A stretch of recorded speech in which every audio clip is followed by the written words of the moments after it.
Zone में Yahya Sinwar, Israel में मचेगा हाहाकार। इजराइल का मोस्ट वांटेड फिर मौत बांटने आया। इजराइल में फैला 7 अक्टूबर वाला टेरर। नेतन्याहू के पास सिर्फ 24 घंटे। चेहरा देखिए,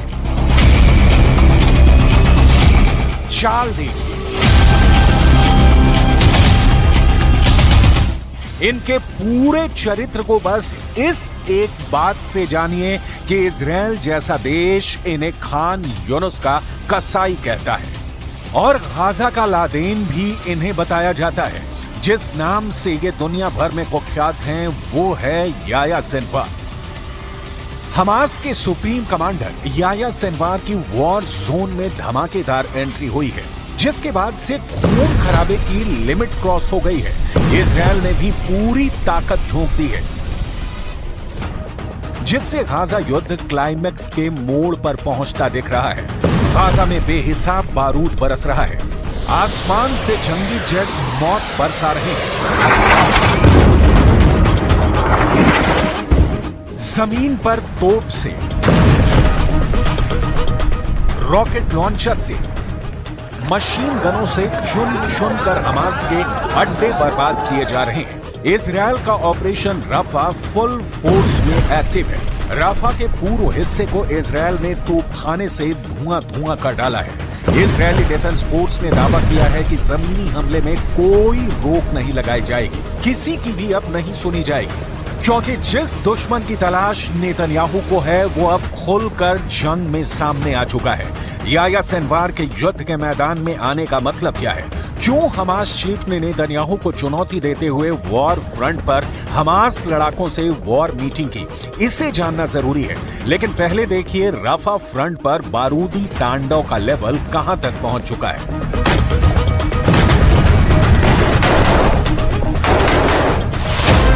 वफा समाचार एजेंसी की रिपोर्ट में बताया गया है कि इजराइल ने हवाई हमले में गाजा सिटी के पश्चिमी इलाके को दहला रखा है। गाजा सिटी की अल वेहदा सड़क पर एक घर पर एयर स्ट्राइक कर इजराइल ने उसे कब्रगाह बना दिया।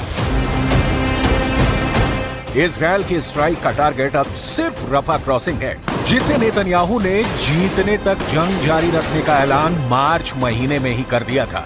प्रेसिडेंट जो बाइडेन को इजराइल ने साफ मैसेज दिया था कि इजराइल रफा से हमास के सफाए तक युद्ध खत्म नहीं करने वाला। रफा की अहमियत इस जंग में क्यों इतनी अहम है, इसे भी जान लीजिए। नक्शे पर देख रही 41 किलोमीटर लंबी यह गाजा पट्टी है। भूमध्य सागर के पूर्वी तट पर गाजा पट्टी उत्तर और पूर्व में इजराइल से घिरी है। गाजा पट्टी का दक्षिणी बॉर्डर मिस्र से लगता है। इसी बॉर्डर पर 12 किलोमीटर के इलाके को रफा क्रॉसिंग कहते हैं। गाजा की 20 लाख की आबादी 3 रास्तों का इस्तेमाल करती है। उत्तर में इरेज क्रॉसिंग और दक्षिण में रफा क्रॉसिंग। गाजा के दक्षिण में ही करीम अबू सलेम मॉल क्रॉसिंग भी है। रफा क्रॉसिंग हमास के लिए लाइफलाइन है, क्योंकि 2007 में इजराइल ने गाजा पट्टी की पूरी नाकाबंदी लगा दी थी, जिसके बाद रफा क्रॉसिंग के जरिए ही हमास की सप्लाई चेन चलती है। हमास की बारूदी सुरंगों का जाल यही है, जहां से बैठकर इजराइल पर खौफनाक हमले अंजाम दिए जाते हैं। इजराइल को शक है कि हमास लड़ाकों ने यहीं उसके नागरिकों को बंधक बना रखा है।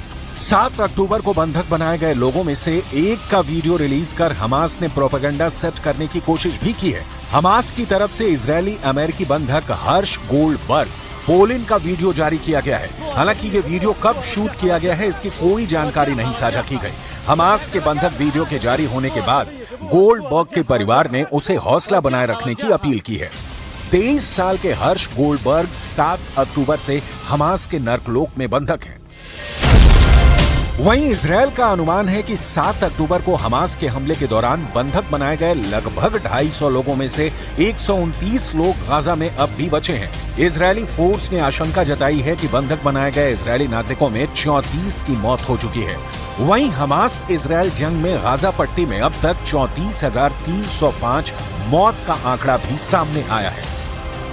इजराइल अपने एक नागरिक की जान के लिए कुछ भी कर गुजरने के लिए कुख्यात है।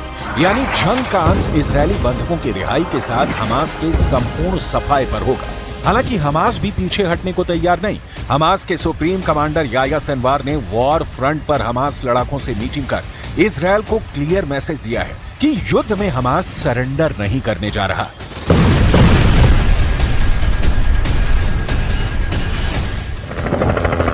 इकसठ साल के याह्या सिनवार अबू इब्राहिम के नाम से जाने जाते हैं। याह्या सिनवार को पहली बार इजरायल ने 1982 में गिरफ्तार किया था।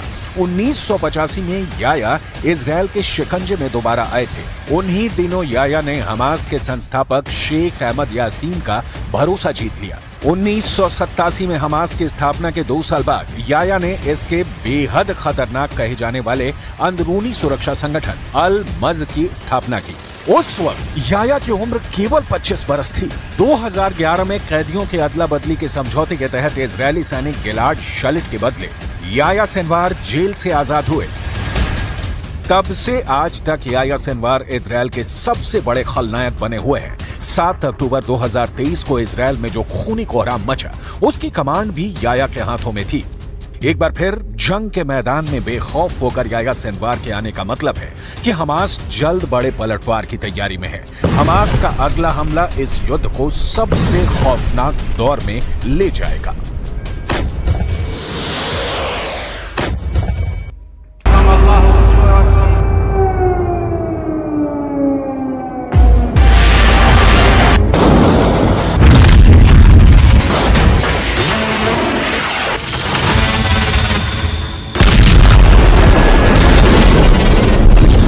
हूथी ने लिया हिजबुल्लाह का बदला। जिस वक्त इजरायली सेना गाजा और रफा में चुन चुन कर हमास के लड़ाकों को मार रही थी, उस वक्त हिजबुल्लाह उत्तरी इजरायल पर लेबनान की तरफ से भीषण हमले कर रहा था।